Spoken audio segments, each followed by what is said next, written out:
Maharashtra 39 news network. सत्य बातमी, ठाम भूमिका.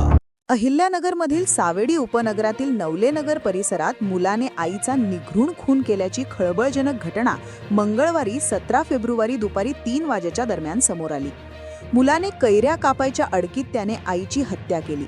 त्यानंतर तो आईच्या मृतदेहाशेजारीच गोट्या खेळत बसला होता. हे घडण्यापूर्वी शेजाऱ्यांना घरातून भांडणाचा आवाज येत होता.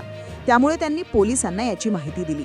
पोलीस पोहोचेपर्यंत तरुणाने आईची हत्या केली होती. सगळ्यात धक्कादायक आणि मन सुन्न करणारी गोष्ट म्हणजे घटनेनंतर मुलगा आईच्या मृतदेहाशेजारी एकटाच गोट्या खेळत बसला होता. पोलिसांनी त्याला बाहेर काढण्याचा प्रयत्न केला, परंतु अर्धा पास उलटूनही तो बाहेर न आल्याने त्याला दरवाजा तोडून ताब्यात घेण्याचा प्रयत्न केला. पण त्याने पोलिसांवरही हल्ल्याचा प्रयत्न केला.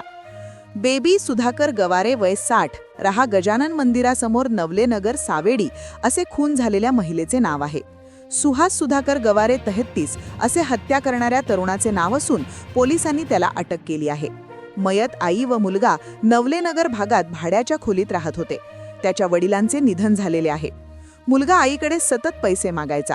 पैसे दिले नाही म्हणून मुलगा सुहास याने मयत आईला मंगळवारी बेडरूममध्ये डांबून ठेवले.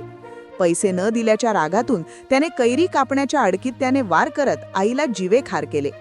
हा प्रकार परिसरातील काही नागरिकांच्या निदर्शनास आला. त्यांनी पोलिसांना कॉल करून ही माहिती कळवली.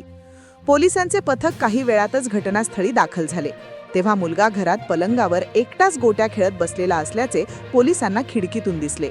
पोलिसांनी त्याला दरवाजा उघडण्यास सांगितले, पण बराच वेळ झाला तरी त्याने दरवाजा उघडला नाही. त्याने दरवाजाला आतून पलंग व धान्याचे कोठ्या लावल्या होत्या. हातातील कात्री, अडकित्ता व खेळण्याच्या गोट्या तो पोलिसांना दाखवून स्वतःशीच बडबडत होता. अखेर पोलिसांनी दरवाजा तोडून त्याला ताब्यात घेतले. मृतदेह मयत महिलेचा शवविच्छेदनासाठी जिल्हा रुग्णालयात पाठवण्यात आला आहे. खुनामागील कारण अद्याप स्पष्ट झालेले नाही.